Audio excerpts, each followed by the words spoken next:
3 knocks.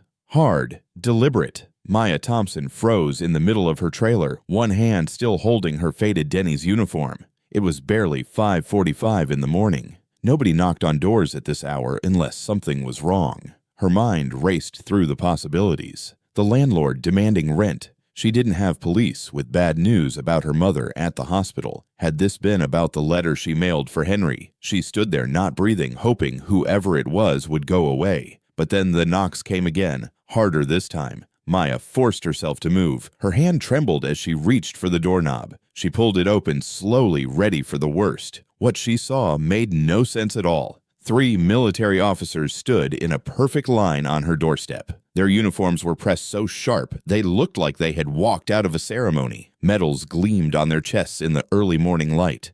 The one in front was a colonel, maybe 50 years old, with gray at his temples and eyes that had seen things Maya couldn't imagine. Behind him stood 2 younger officers, faces blank, shoulders straight, like carved from stone. Maya's blood ran cold. Growing up black in this part of town, she had learned early that uniforms at your door never meant anything good. Her cousin Marcus got a visit like this once. He never came back from Afghanistan. "Miss Maya Thompson?" the colonel asked. His voice was formal but not harsh. Maya couldn't find her voice at first. Her throat felt like sandpaper. "Yes, that's me." She gripped the door frame so tight her knuckles turned white. "What's going on? Did I do something wrong? Is this about my mother?" "No, ma'am, nothing like that." The colonel shook his head.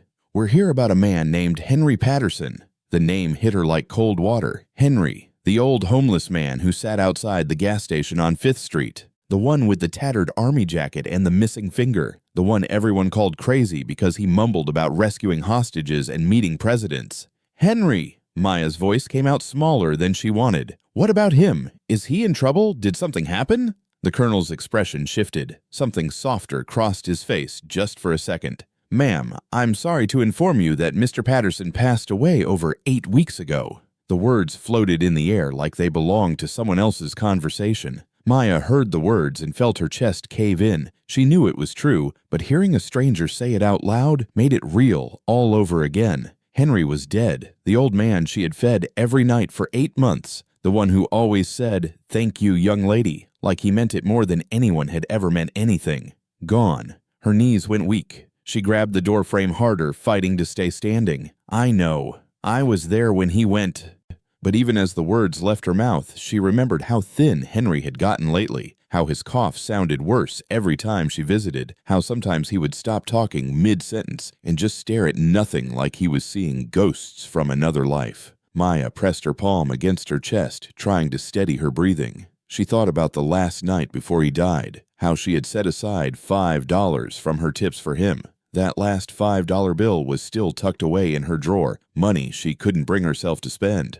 "I'm very sorry for your loss," the colonel said. The words sounded practiced, like he had said them many times before, but something in his tone told Maya he meant it this time. She wiped her eyes quickly with the back of her hand. Crying in front of strangers felt wrong, especially strangers in uniform.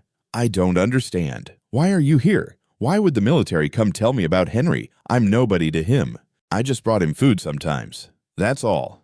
The colonel glanced back at the 2 officers behind him. Something passed between them, a look Maya couldn't read. Then he turned back to her. "Miss Thompson, Mr. Patterson left very specific instructions before he died. He named you as the sole beneficiary of his estate." Maya blinked. The words didn't make sense.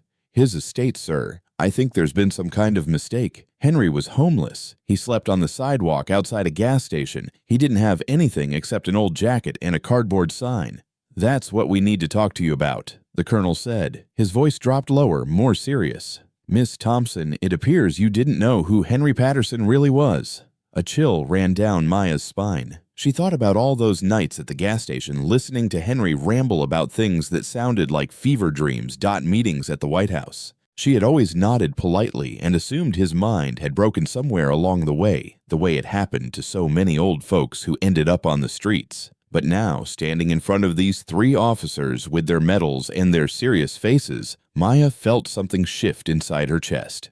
"Who was he?" she whispered. The colonel didn't answer right away. Instead, he looked past her into the tiny trailer. the bucket catching rainwater in the corner, the mattress on the floor where a bed used to be, the red "Final Notice" from the electric company stuck to the wall. Maya felt a flash of shame, but if the colonel judged her, his face didn't show it. "Miss Thompson," he said, "may we come inside? This story is going to take some time to tell." Maya hesitated. Every instinct told her to be careful. 3 military officers wanting to come into her home before sunrise. That wasn't normal. None of this was normal. But then she thought about Henry. His kind eyes. His polite way of speaking even when he was confused. Whatever this was about, she owed it to him to listen. She stepped back from the door. "Okay, come in." The trailer was so small that the 4 of them could barely fit. The officers stood close together near the door, while Maya sat on the edge of her mattress, hands folded tight in her lap.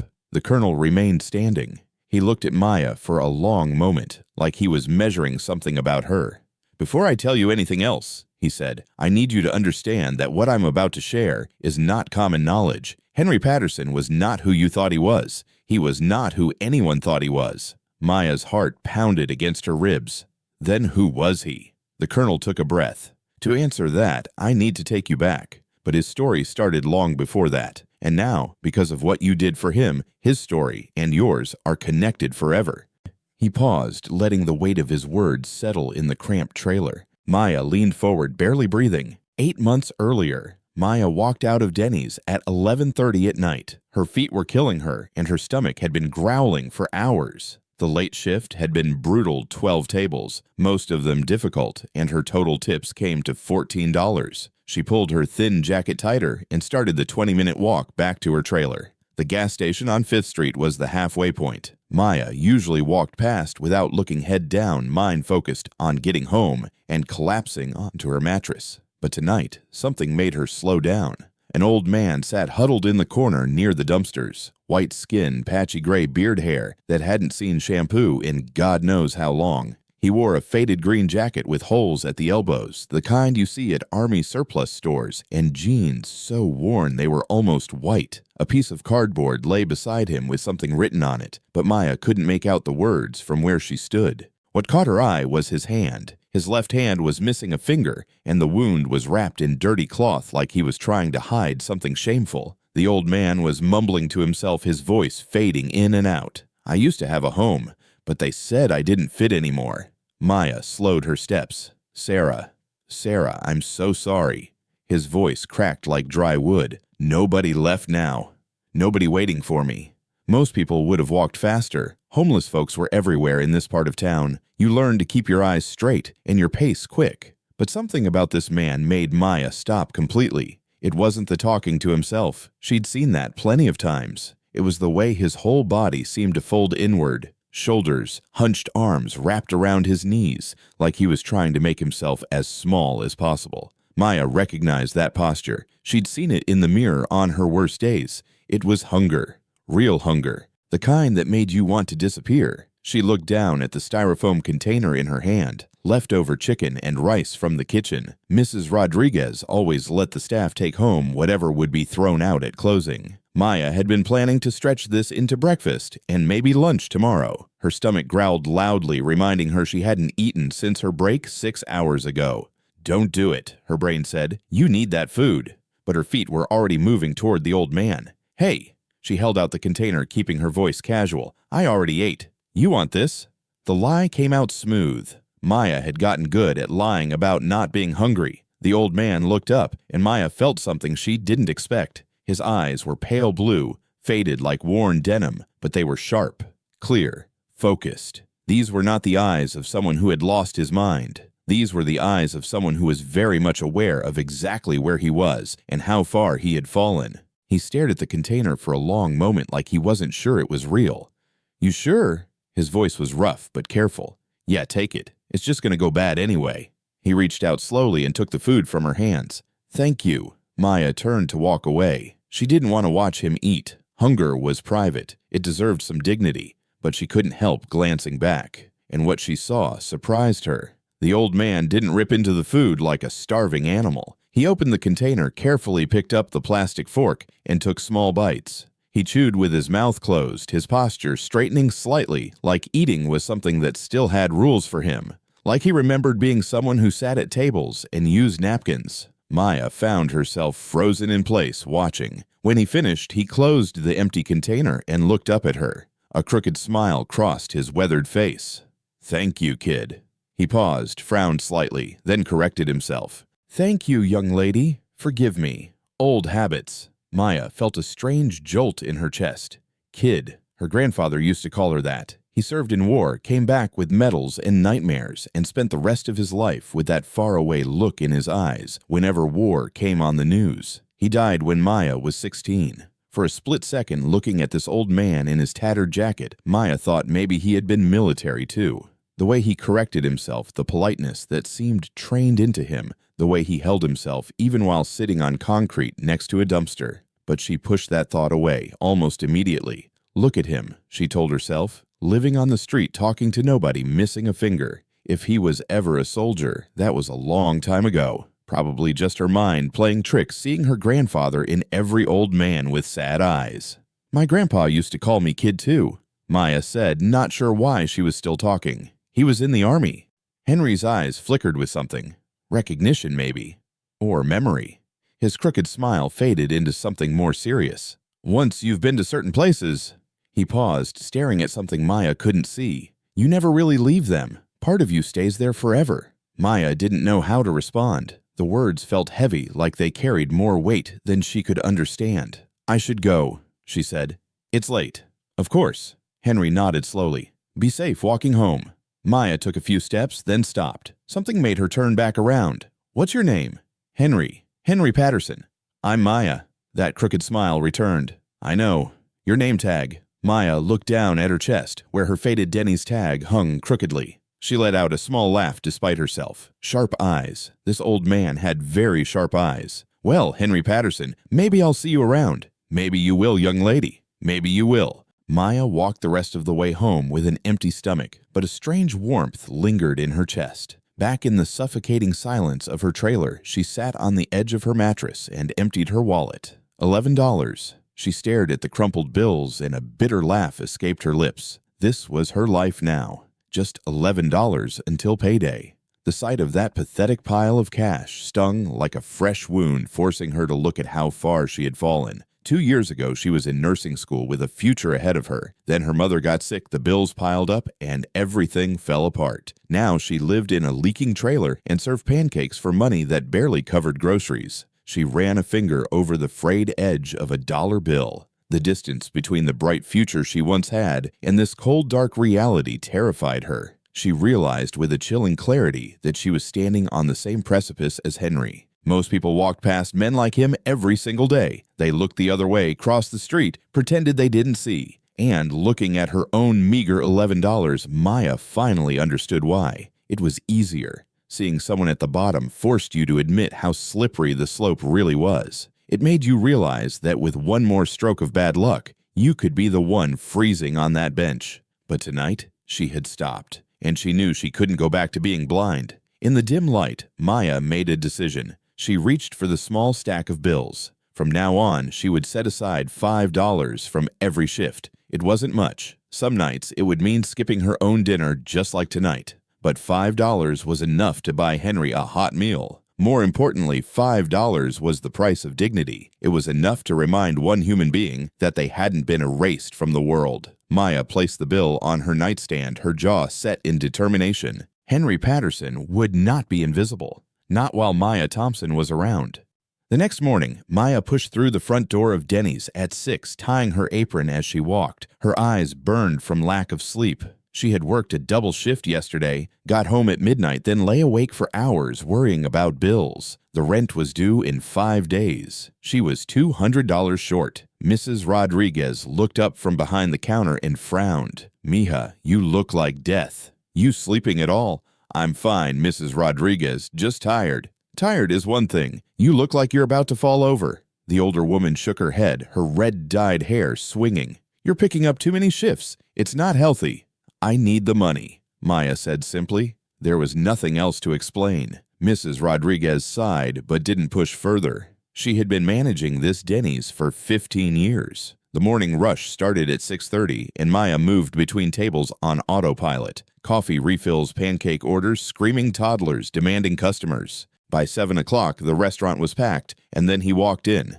Mr. Bradley. Every morning at 7 like clockwork. Maya's stomach tightened when she saw him. Expensive gray suit, gold Rolex catching the overhead lights, black Mercedes parked right outside the window where everyone could see it. He sat down in her section, same booth as always, and didn't even look at her when she approached. Coffee. Black. And I'll have the eggs Benedict eggs, well done, not runny. You got that? Well done. Yes, sir. Anything else? Did I say anything else? He still hadn't looked at her. Maya wrote down the order and walked away, her jaw tight. She had been serving Bradley for almost a year now. He never said please, never said thank you, and his tips ranged from zero to pocket change thrown on the table like he was feeding pigeons. Mrs. Rodriguez caught her eye near the kitchen window. Bradley again. Maya nodded. That man has more money than God and less kindness than the devil. Mrs. Rodriguez lowered her voice. He owns half the commercial property in this district. Did you know that exposed in the news last year for hiking rent so high that 3 family businesses had to close? But does he care? Not one bit. Why does he even come here? Maya asked. He could eat anywhere. Because here he gets to feel big. He gets to look down on people. Mrs. Rodriguez patted Maya's arm. Just serve him fast and get it over with. Don't let him under your skin. Maya took a deep breath and went back to work. The kitchen was slammed. Orders were backing up. Maya was running between 6 tables, refilling coffees, clearing plates, taking new orders. When Bradley's Eggs Benedict came up, she grabbed it quickly and headed to his booth. She set the plate down in front of him. Here you go, sir. Eggs Benedict. Bradley looked at the plate. Then he looked at Maya. His face twisted with disgust. What the hell is this? Maya's heart dropped. Sir, I said well done. He jabbed his fork at the eggs and yellow yolk ran across the plate. Does this look well done to you? Are you blind or just stupid? The restaurant went quiet. Every customer at nearby tables turned to look. Maya felt her face burn. I'm so sorry, sir. I'll have the kitchen remake it right away.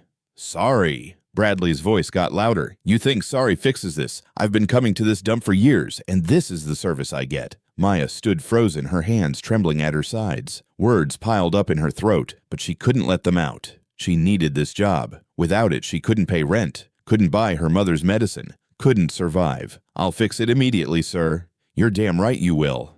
Bradley leaned back in his booth, looking at her like she was something stuck to his shoe. You know what? I don't even want it anymore. You ruined my morning. He reached into his wallet and pulled out a $5 bill. For a moment, Maya thought he might actually leave a decent tip for once. Then he threw it on the floor at her feet. There, a tip for your excellent service. His voice dripped with sarcasm. Maybe it'll teach you to pay attention next time. Maya stared at the bill on the dirty floor. Her face was on fire. Her eyes stung.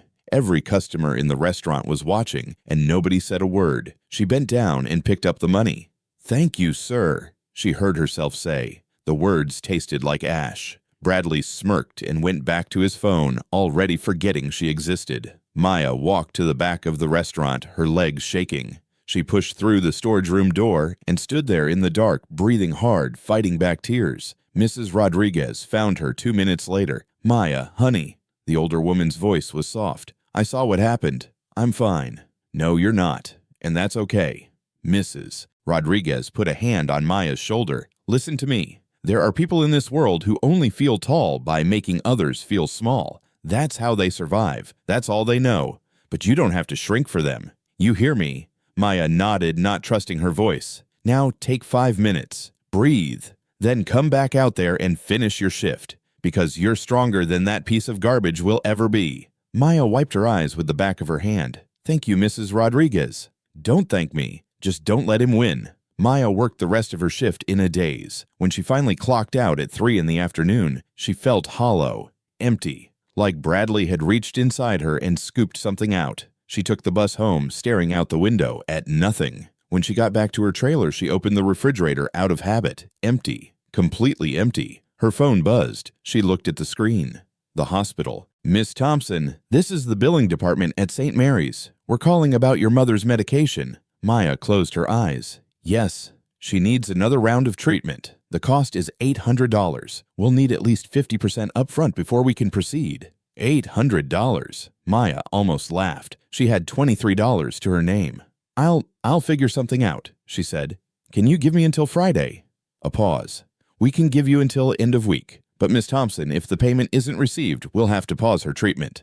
I understand, thank you. Maya hung up and sank to the floor, her back against the refrigerator. The tears came then silent and steady, running down her cheeks without sound. $800. Rent due in 5 days. An empty refrigerator, a mother who needed medicine to stay alive, and in her pocket, a crumpled $5 bill that a rich man had thrown at her feet like garbage. Maya pulled out the money and stared at it. $5. Enough to buy herself a real meal, a sandwich, maybe some soup, something to fill the hole in her stomach that had been there for 2 days. She could eat tonight. Nobody would blame her. But then she thought about Henry, sitting alone at the gas station in the cold, waiting for her even though she never promised she would come, looking up with those sharp blue eyes every time footsteps approached, hoping it might be the one person who still saw him. Maya had been giving him food for 6 months now. She had never missed a night, not once. Her brain said, "You need to eat. You're going to collapse if you keep going like this." But her heart whispered, "He needs it more." Maya sat there on the cold floor for a long time, the $5 bill clutched in her fist. She thought about Bradley's smirk when he threw the money at her. She thought about her mother in that hospital bed getting weaker every day. She thought about all the bills she couldn't pay, and all the sleep she wasn't getting, and all the ways her life was falling apart. And then she thought about Henry's voice that first night at the gas station. "Thank you for seeing me like a person." Maya wiped her tears. She stood up slowly, her body aching, her stomach cramping with hunger. She put on her jacket, grabbed her keys, walked out the door. The $5 that Bradley threw in her face would not buy her dinner tonight. It would buy Henry's. 4 months after their first meeting, Maya had grown used to Henry's fragmented stories. Some nights he talked about someone named Sarah, his eyes going distant and soft. Other nights he mumbled about missions, deserts, hostages, words that made no sense strung together like beads from a broken necklace. Maya never asked questions. She just listened, because sometimes that was all a person needed. Tonight was different. Rain poured down in sheets, turning the gas station parking lot into a small lake. Maya ran from the bus stop with a plastic bag held over her head, her sneakers soaking through with every step. When she reached the corner where Henry usually sat, her heart dropped. He wasn't there. "Henry!" She looked around, panic rising in her chest. "Henry!" A weak cough came from behind the dumpster. Maya rushed over and found him slumped against the metal wall, shivering violently. His army jacket was soaked through, and his left hand was bleeding, the skin torn open across his palm and knuckles. "Oh my God!" Maya dropped to her knees beside him. "What happened? Are you okay?"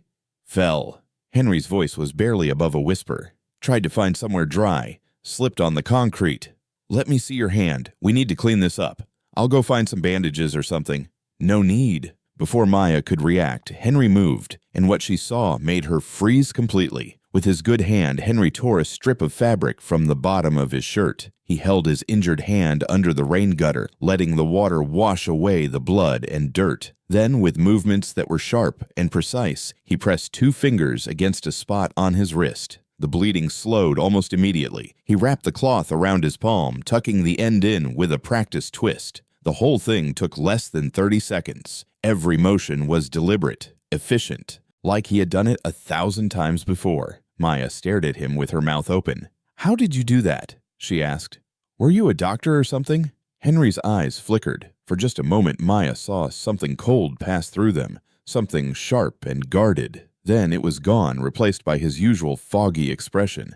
"Just old habits," he said quietly. "Nothing special."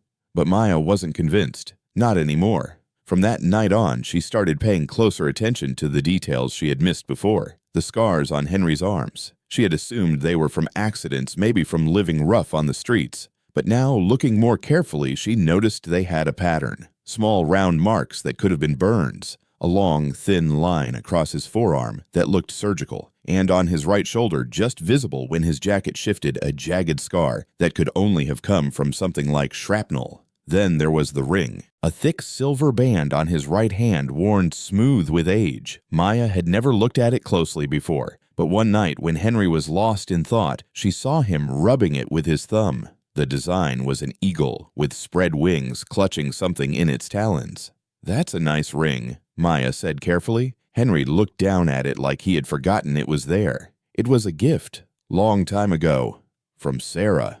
His jaw tightened. From brothers. The kind you choose, not the kind you're born with. Maya didn't push further, but she filed the information away. She also noticed the way Henry spoke when he wasn't rambling. When he talked directly to her, his words were clear and polite, almost formal. He said, "Yes, ma'am," instead of "yeah." He said, "Thank you," and "excuse me," even when there was no reason to.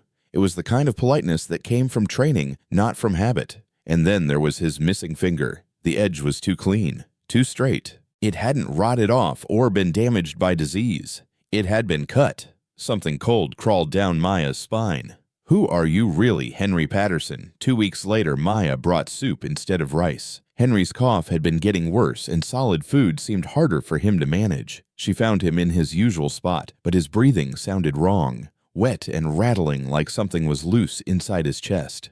"I brought you soup tonight," Maya said, sitting down beside him. "Thought it might be easier." "You're a good kid." Henry took the container with trembling hands. "Too good for an old fool like me."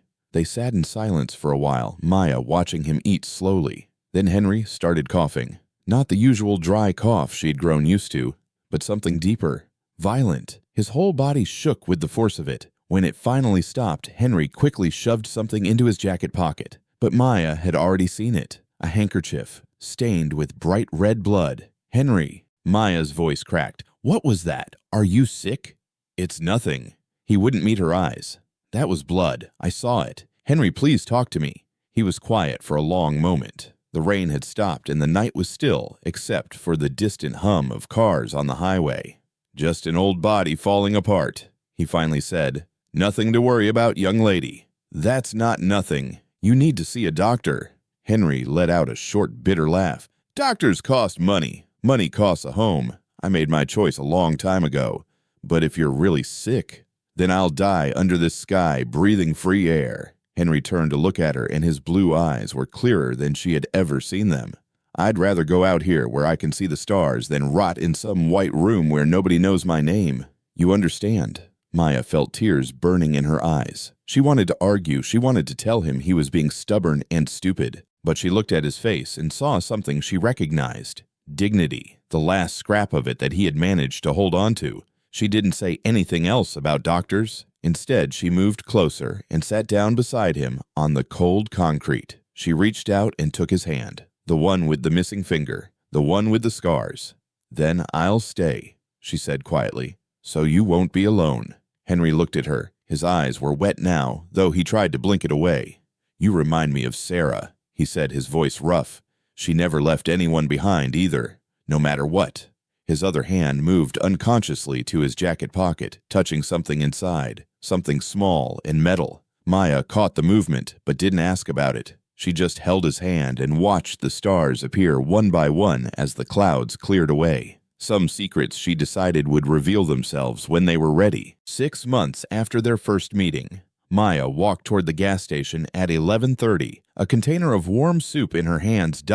Finding Henry was now a habit. She had started to think of him as family. "Hey, old man." She sat down beside him. "I brought soup. Still warm." Henry opened his eyes slowly. "You spoil me, young lady." "Someone has to."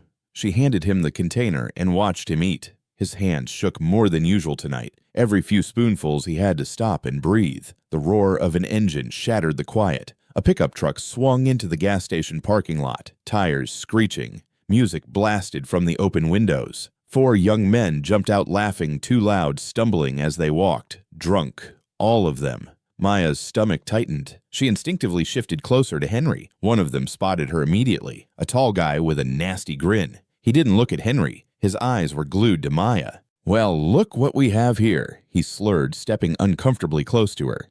"A pretty little thing hanging out in the trash. You lost sweetheart. Or do you just like the smell of garbage? Leave us alone," Maya said, her voice steady, though her hands were trembling. "Come on." The guy reached out his dirty fingers, brushing against her shoulder. "Why don't you ditch the bum and come party with some real men?" Suddenly, a voice cut through the air. It wasn't weak or frail. It was sharp, cold, and dripping with authority. Take your filthy hands off her, you disgrace." The group froze. The tall guy slowly turned to look down at Henry, who was now sitting up straighter than Maya had ever seen him. His eyes weren't cloudy anymore. They were burning with a fierce, soldier-like intensity. "What did you say, old man?" the guy sneered. "I said get lost." Henry spat the words out. "She has more class in her little finger than you have in your entire wasted life. Now back off."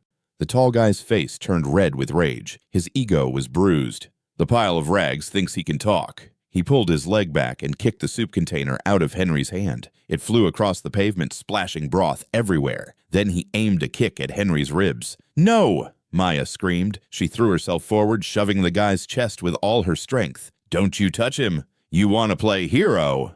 The guy laughed, unbalanced for a second before his face twisted into anger. He swung his arm. The back of his hand connected with Maya's face, snapping her head to the side. She hit the ground hard, blood immediately rushing from her nose, the world spinning. "Maya!" Henry yelled. Despite his frailty, he tried to scramble up, grabbing the attacker's leg to stop him. "Get off me!" The guy shouted and shoved Henry violently. Henry flew backward and slammed into the brick wall with a sickening thud. He crumpled to the ground, gasping for air, clutching his chest. "Henry!" Maya ignored her own pain. She scrambled toward him on hands and knees. She threw herself over his body, wrapping her arms around him like a shield. A boot connected with her ribs. Then another. Pain exploded through her body, but she didn't let go. She locked her fingers together, covering Henry's head. "Hit me!" she screamed, her voice breaking. "Hit me all you want, but don't touch him." Henry's hand found hers. His grip was weak, but his fingers held on tight.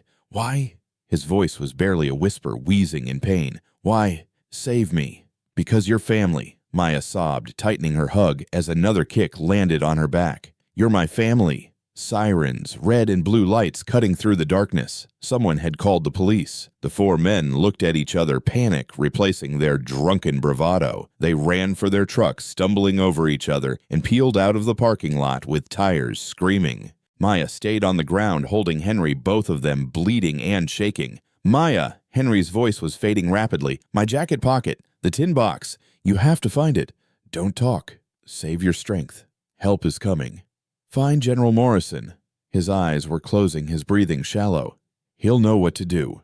"Henry, Henry." His body went limp in her arms. The ambulance arrived 3 minutes later. Paramedics swarmed around them, pulling Maya away, loading Henry onto a stretcher. Someone pressed gauze to her nose, asking her questions she couldn't understand. All she could see was Henry's pale face disappearing into the back of the ambulance. At the hospital, a doctor cleaned Maya's wounds. Split lip, bruised ribs, scraped knees. Nothing broken. She was lucky, they said. Maya didn't feel lucky. "The old man who came in with me," she said as soon as the doctor finished. "Henry Patterson. How is he?" The doctor hesitated. "Are you family?" Maya thought about what the truth would mean. They might not let her see him. They might not tell her anything. "Yes," she said. "I'm his granddaughter." The doctor looked at her dark skin, then looked at the chart where Henry's information was written. He didn't say anything about it. He just nodded. "He's in critical condition. Broken ribs, head trauma, internal bleeding. We're doing everything we can." Maya's legs went weak. "Can I see him?" "Not yet, but there's something else you should know." The doctor paused, his expression grim. "When we ran his scans, we found something. Stage 4 lung cancer. It spread to his lymph nodes and liver." The words hit Maya like a second punch to the face. "What?" "Based on the progression, he's had it for a while. Probably knew about it too. The tumors are too advanced for this to be new." Maya thought about all those nights watching Henry cough, the blood on his handkerchief that he tried to hide, the way he said he'd rather die under the stars than in a hospital. He knew, and he never told her. "How long does he have?" she asked, her voice breaking. The doctor shook his head slowly. "Hard to say. With treatment, maybe a few months. Without it?" He didn't finish the sentence. Maya sank into a plastic chair in the hallway. The fluorescent lights buzzed overhead. Somewhere down the hall, a machine beeped steadily. Henry was dying, had been dying this whole time, and he had chosen to spend his last months sitting on concrete outside a gas station eating meals from a girl who could barely feed herself. She thought about all those nights. She complained about her aching feet, her empty refrigerator, her impossible bills. and Henry just sat there listening, never once mentioning that his own body was being eaten alive from the inside, never once asking for pity, never once making her feel like her problems were small compared to his. Maya pressed her palms against her eyes until she saw stars. Her chest felt like it was caving in. All those months she thought she was saving him. Turns out he was the one saving her, giving her a reason to keep going when everything else was falling apart, making her feel like she mattered, like her small acts of kindness meant something in this cold, unfair world. And now he was lying in a hospital bed with broken ribs and cancer in his lungs, and there was nothing she could do except sit in this plastic chair and wait. She put her face in her hands and cried until she had nothing left. Henry was transferred to the VA hospital after doctors confirmed his military service through old records buried somewhere in the system. Maya visited every single day. She took unpaid leave from Denny's, knowing it would destroy her finances, not caring at all. The VA room was small and plain. White walls, white sheets machines beeping softly in the background. Henry looked smaller in that hospital bed, his body shrinking a little more each day. But every time Maya walked through the door, his eyes would light up, and he would force a smile. "You don't have to keep coming, young lady." His voice was weaker now, barely above a whisper. "Shut up and eat." Maya set down a container of homemade soup on the bedside table. "I didn't walk 40 minutes to hear you complain. Bossy, just like Sarah was." Maya pulled a chair close to his bed and sat down. They had fallen into a routine over these 3 weeks. She would bring food, he would pretend to complain, and then they would sit together watching the small television on the wall or just talking about nothing important. But tonight felt different. Henry seemed more alert than he had been in days. His eyes were clearer, and there was a heaviness to his silence that Maya could feel in her chest. "Maya." He reached out and took her hand. His grip was weak, but deliberate. "I need to tell you some things. Things I should have said a long time ago." "Henry, you don't have to." "Yes, I do." He squeezed her fingers gently. "I've been carrying these stories alone for too long, and you deserve to know who you've been feeding all these months." Maya didn't speak. She just held his hand and waited. "My wife's name was Sarah." Henry began, his voice soft and far away. "We got married in 1975. I was 23. She was 21. Most beautiful woman I ever saw in my life." He paused, staring at the ceiling like he could see her face up there somewhere. "I was gone a lot. Deployments I couldn't talk about to places I couldn't name.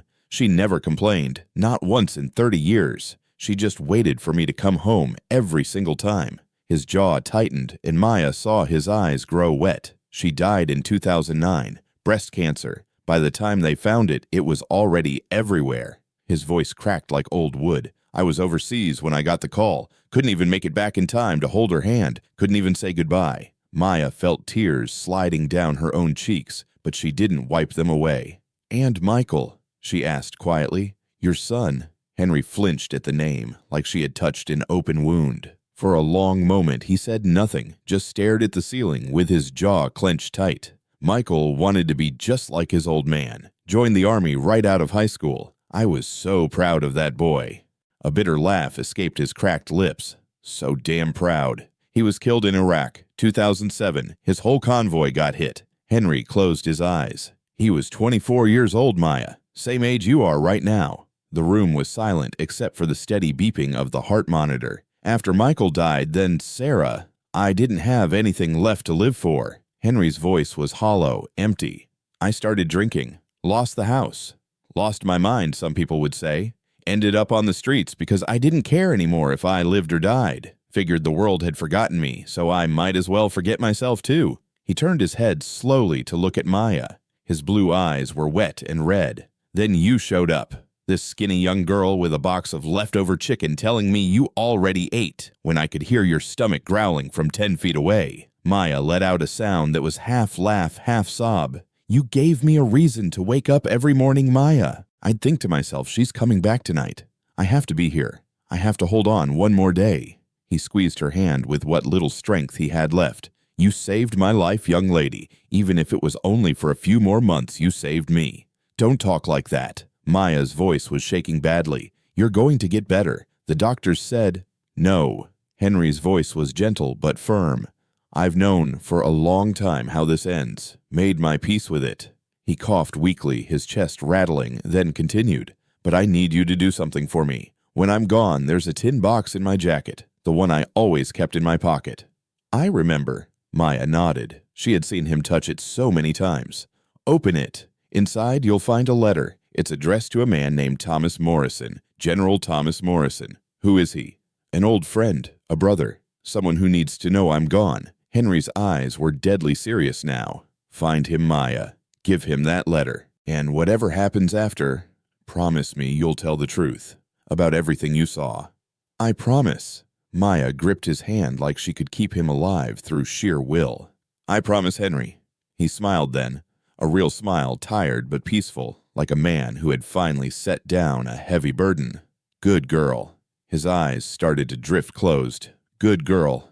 The next 2 weeks passed slowly. Henry grew weaker each day. Sometimes he was lucid and they would talk for hours. Other times he slept through Maya's entire visit, his breathing shallow and labored. Then came the night everything changed. It was 3 in the morning. Maya was asleep in the chair beside his bed, her hand still holding his the way it always did. She had stopped going home at night. The nurses let her stay because they could see what she meant to him. A change in the beeping woke her up. The steady rhythm had slowed down. Each beep came further apart than the one before. "Henry!"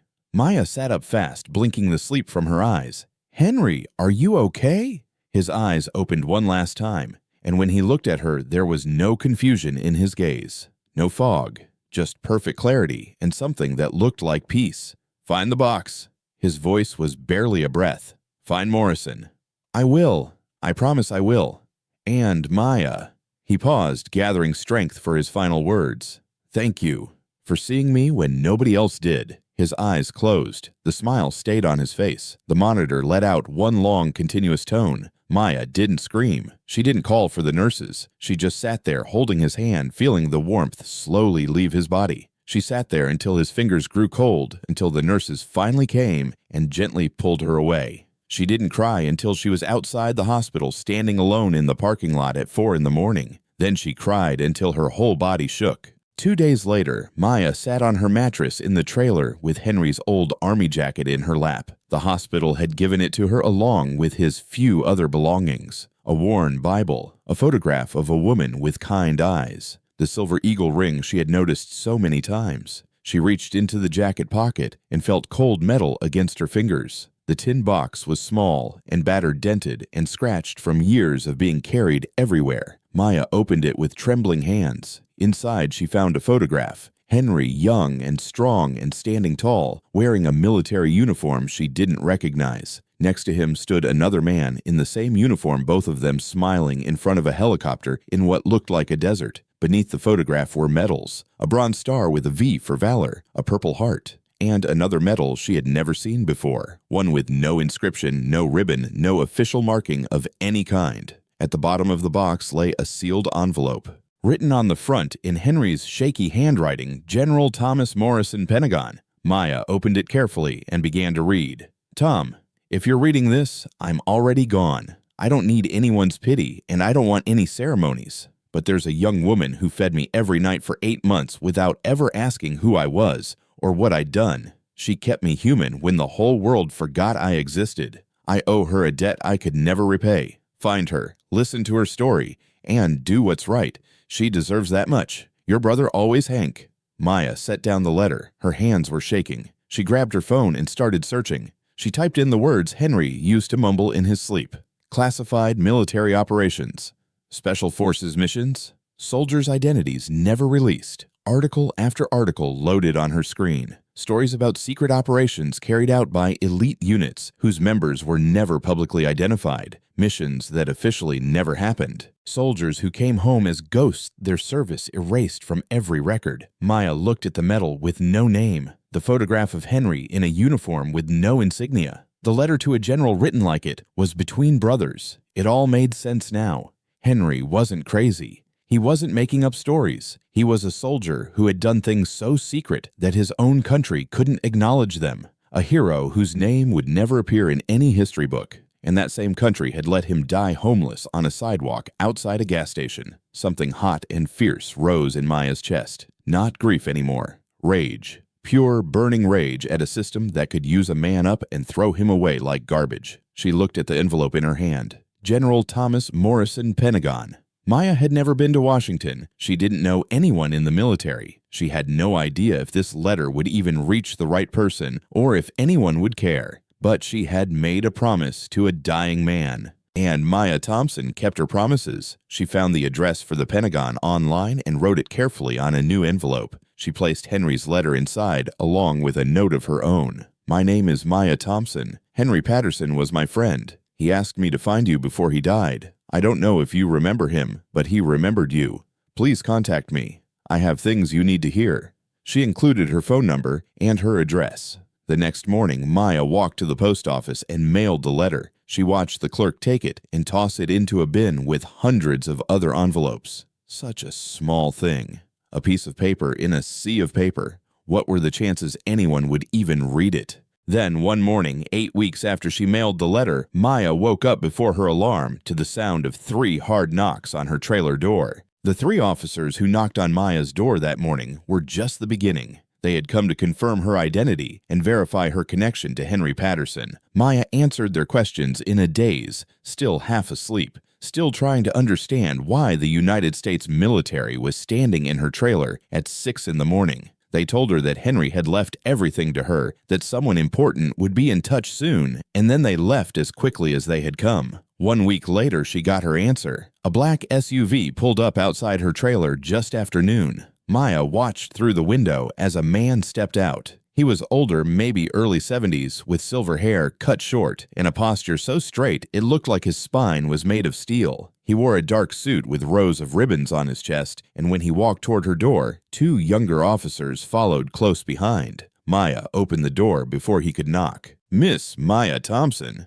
His voice was deep and steady. "Yes, sir. I'm General Thomas Morrison. I received your letter." He paused and something shifted in his expression. "I received Hank's letter, too." Maya stepped aside to let them in. The trailer felt even smaller with 3 military men standing in it, but Morrison didn't seem to notice or care. "May I sit down?" he asked. Maya nodded and gestured to the only chair. Morrison sat while the 2 officers remained standing near the door. For a long moment, nobody spoke. Morrison reached into his jacket and pulled out a worn envelope. Maya recognized Henry's handwriting immediately. "I've known Hank Patterson for over 40 years, Morrison said quietly. "We served together in places I still can't talk about. He saved my life more than once. I owe him everything." He looked down at the letter in his hands. "When I got this, I thought it was a mistake. Some kind of sick joke." Hank Patterson, living on the streets, one of the finest soldiers this country ever produced, dying homeless outside a gas station. His jaw tightened. "I didn't want to believe it." "It's true," Maya said. "All of it. I know. I checked." Morrison's voice hardened with barely controlled anger. "I pulled his records, or what was left of them. His file in the VA system was marked inactive in 2013. No explanation, no follow-up, just erased, like he never existed." Maya felt her hands clench into fists. "What does that mean?" "It means he fell through the cracks. The system that was supposed to take care of him just forgot he was there. No pension checks, no medical benefits, no disability payments, nothing." Morrison shook his head slowly. 10 years, Miss Thompson. 10 years he was out there with nothing and nobody noticed." "How is that possible?" Maya's voice cracked. "He served his country. He did things most people can't even imagine. And they just threw him away." "That's exactly what happened." Morrison looked up at her and she saw something in his eyes that surprised her. Shame. "I spent a decade looking for him. After Sarah died, he disappeared. No forwarding address, no phone number. I thought maybe he wanted to be left alone. I thought maybe he needed space to grieve." He let out a heavy breath. "I should have looked harder. I should have found him."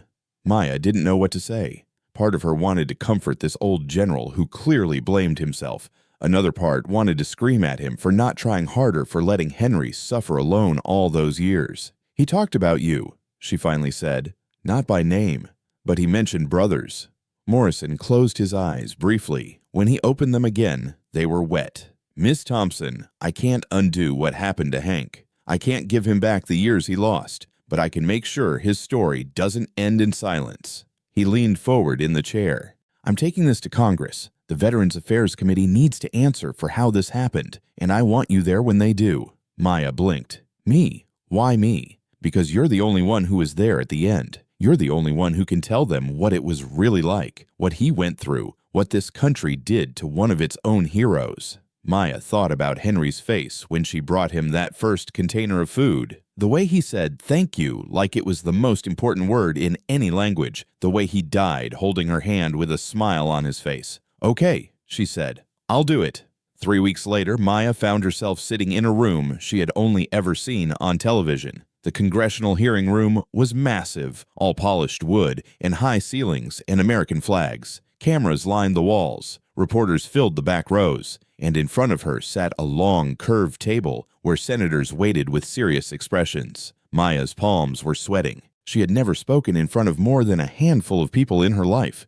Now she was about to address the United States Congress. General Morrison sat beside her, his presence steady and reassuring. He had coached her through what to expect, what questions they might ask, how to stay calm when the pressure built. But nothing could have prepared her for what happened next. A side door opened, and more senators filed in to take their seats. Maya watched them absently until one face made her freeze completely. She knew that face. She knew that expensive suit and that gold watch and that arrogant tilt of the chin. Mr. Bradley, the man who threw $5 at her feet and called her stupid in front of a restaurant full of people. But the nameplate in front of his seat didn't say Mr. Bradley. It said Senator Bradley, Member Veterans Affairs Committee. Maya's blood ran cold. Nausea twisted in her stomach. She clenched her jaw so hard her teeth ached. Her right foot instinctively took a step back toward the door. Every nerve in her body screamed at her to run, to flee from this room that suffocated her with the stench of hypocrisy.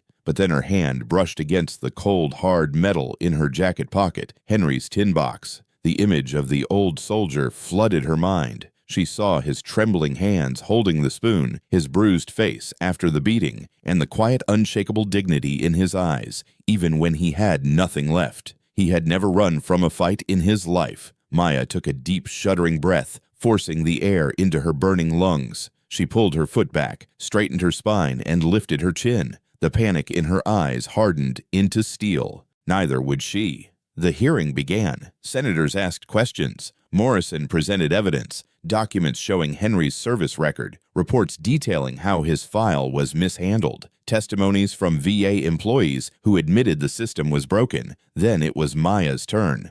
"Miss Thompson," the chairman said, "can you describe your relationship with Henry Patterson?" Maya leaned toward the microphone. Her voice shook slightly, but she pushed through.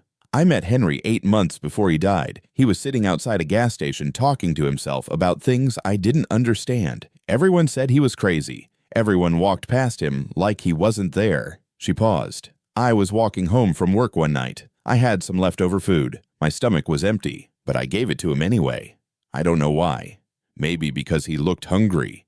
Maybe because I knew what hungry felt like." The room was silent.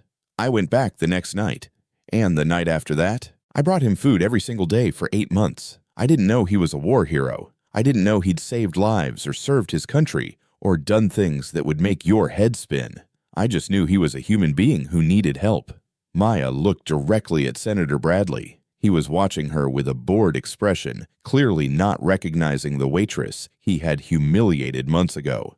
"And I knew that if I didn't help him, nobody would." Senator Bradley cleared his throat. "Miss Thompson, this is all very touching, but we're here to discuss policy, not personal stories. What exactly is your point?" Maya felt her jaw tighten. "My point, Senator, is that Henry Patterson served this country for over 20 years. He risked his life in missions so classified that his own family couldn't know about them. And when he came home broken and grieving the system that promised to take care of him, just let him disappear." "The system isn't perfect," Bradley said dismissively. "But one case doesn't prove—" "One case?" Maya's voice rose. "How many cases does it take, Senator? How many veterans have to die on the streets before someone pays attention?" Bradley's eyes narrowed. "Young lady, I don't appreciate your tone. And I didn't appreciate having money thrown in my face like I was a dog begging for scraps." The room went dead silent. Bradley's face drained of color. "Excuse me? Denny's restaurant. You ordered eggs Benedict and I brought them wrong. You called me stupid in front of everyone and threw a $5 bill at my feet." Maya's voice was steady now, all the fear burned away by righteous anger. "That $5 senator, I used it to buy Henry's dinner that night. The money you threw at me like garbage kept a war hero alive for one more day." Murmurs rippled through the room. Cameras flashed. Bradley's face turned red. "This is completely inappropriate. I don't know what you're trying to—" General Morrison stood up, his voice cutting through like a blade. "Senator Bradley, Verd have documentation here showing that you've sat on this committee for 8 years. You've given 47 public speeches about supporting our veterans. You've voted for every budget increase while simultaneously blocking oversight measures that would have caught failures like this one." He held up a thick folder. "Henry Patterson's file was marked inactive during your tenure. No one checked, no one cared. And while you were giving speeches about honoring our heroes, one of them was dying on a sidewalk in your own state." Bradley sputtered. "I had nothing to do with—" "You had everything to do with it," Morrison said coldly. "This happened on your watch.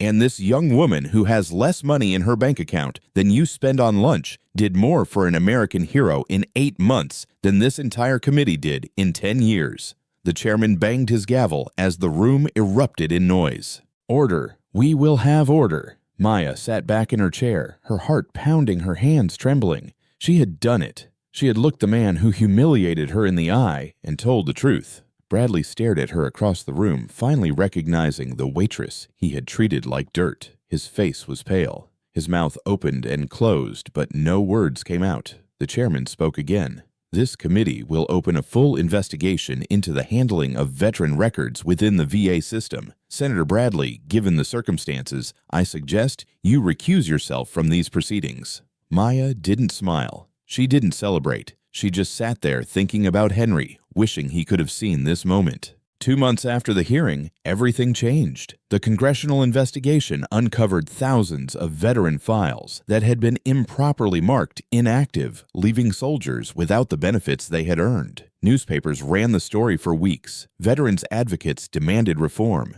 And at the center of it all was the name that started everything, Henry Patterson. Congress passed a new law requiring the VA to audit every inactive file and restore benefits to any veteran who had been wrongly removed from the system. They called it the Patterson Act. Henry finally got the recognition he deserved. The military arranged a full honors funeral at Arlington National Cemetery. Maya received the invitation on thick, cream-colored paper with gold lettering, the kind of paper she had never held in her life. For a long moment, she just stared at it, running her fingers over the embossed eagle seal. Henry was going to be buried among presidents and generals and Medal of Honor recipients. The man who died outside a gas station would rest forever in the most sacred ground in America. Maya didn't own anything appropriate for a military funeral. General Morrison sent someone to help her find a simple black dress and shoes that didn't hurt her feet. She felt strange wearing clothes that cost more than a month's rent, but she reminded herself this wasn't about her.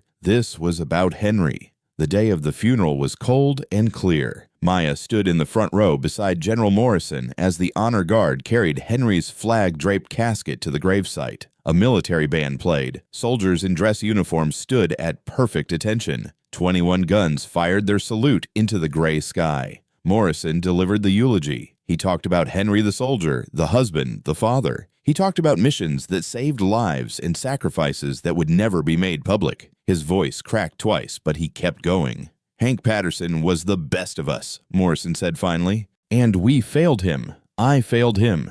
But his story will not be forgotten because of one young woman who saw a hungry old man and chose to help the whole country, now knows his name." After the ceremony, Maya stayed behind as the other mourners departed. She stood alone by the fresh grave, the wind cutting through her borrowed coat. She reached into her bag and pulled out a small container. Inside was a piece of chicken and some rice from Denny's, the same meal she had given Henry that first night. Maya knelt down and placed it on the grave. "I brought your dinner," she whispered, "just like always." She stayed there for a long time, not crying, just remembering the way he called her young lady, the way his eyes lit up when she appeared, the way he held her hand at the end and thanked her for seeing him. "I hope you found Sarah," Maya said softly. "I hope you found Michael. I hope wherever you are, you're not alone anymore." She stood up slowly, brushed the dirt from her knees, and walked away. 1 week later, a lawyer contacted Maya. She almost didn't answer the phone because she assumed it was another bill collector. Miss Thompson, this is Robert Chen from Morrison and Associates. I'm calling about the estate of Henry Patterson. Maya frowned. His estate, I don't understand. He was homeless.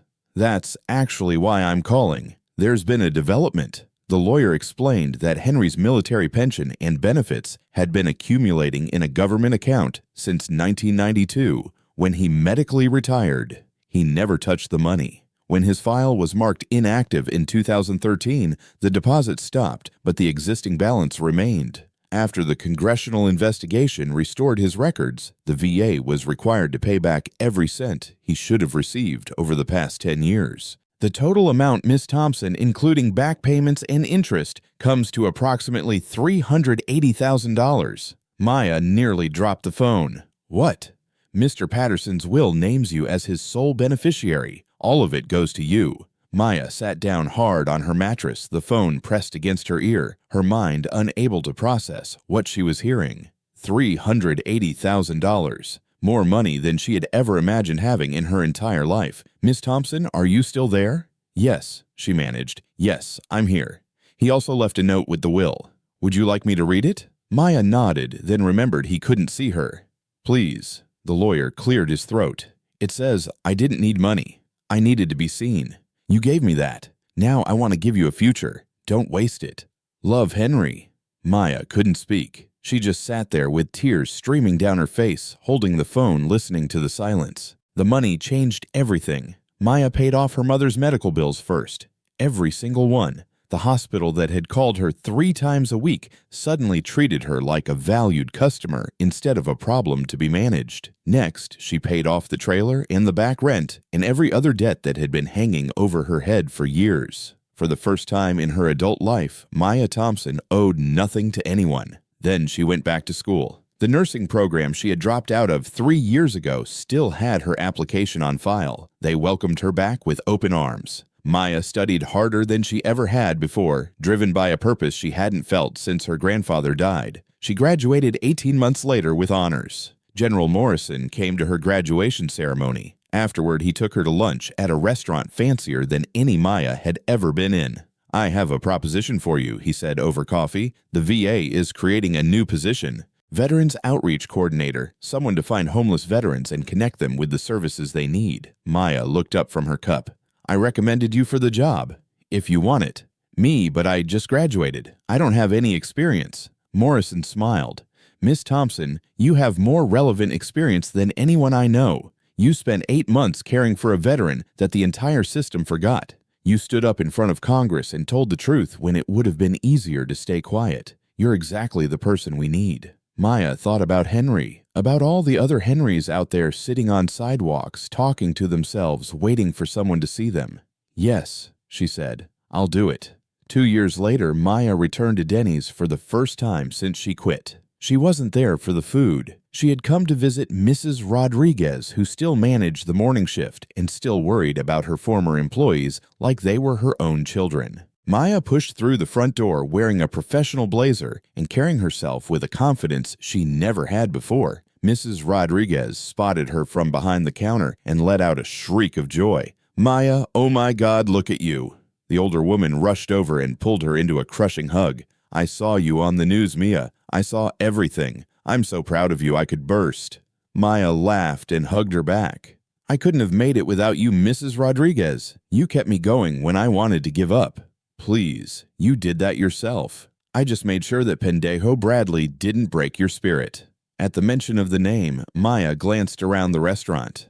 And there, sitting in his usual booth by the window, was Senator Bradley. Except he wasn't Senator Bradley anymore. After the hearing, he had been forced to resign from the Veterans Affairs Committee. The scandal had ended his political career. He lost his re-election bid in a landslide. Now he sat alone in the corner of a Denny's wearing a wrinkled suit that had seen better days, staring at a cup of coffee like it held the answers to all his problems. He looked up as Maya walked past. Their eyes met. Recognition dawned slowly on his face. The waitress he had humiliated, the girl who had stood in front of Congress and destroyed him with the truth about $5 and a dying hero. Maya stopped beside his table. Good morning, she said calmly. It's been a while. Bradley said nothing. His face was pale, his eyes hollow. Maya looked at him for a long moment. She remembered the shame she felt picking up that money from the floor. She remembered the rage she felt watching Henry suffer while men like Bradley gave speeches about supporting veterans.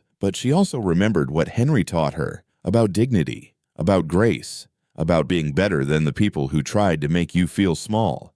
"I hope things get better for you," Maya said finally. And she meant it. She turned and walked away without looking back. Mrs. Rodriguez was watching from the counter, her eyebrows raised. "You're not going to say anything else to him after everything he did?" Maya shrugged. "What's the point? He has to live with himself. That's punishment enough." She looked out the window at the sky, thinking about an old man who once sat outside a gas station talking to ghosts. "Besides," she added softly, "Henry wouldn't have wanted me to be cruel. He would have wanted me to be kind, even to people who don't deserve it." Mrs. Rodriguez shook her head in amazement. "That old man really changed you, didn't he?" Maya smiled. "He didn't change me. He just helped me see who I already was." She said goodbye to Mrs. Rodriguez and walked out into the morning sun. Her phone buzzed with a message from the VA office, another case, another veteran who needed help. Maya Thompson had work to do, and somewhere she knew Henry was watching. Proud of the woman she had become, grateful that his story didn't end in silence, it ended with a legacy. Join us to share meaningful stories by hitting the like and subscribe buttons. Don't forget to turn on the notification bell to start your day with profound lessons and heartfelt empathy.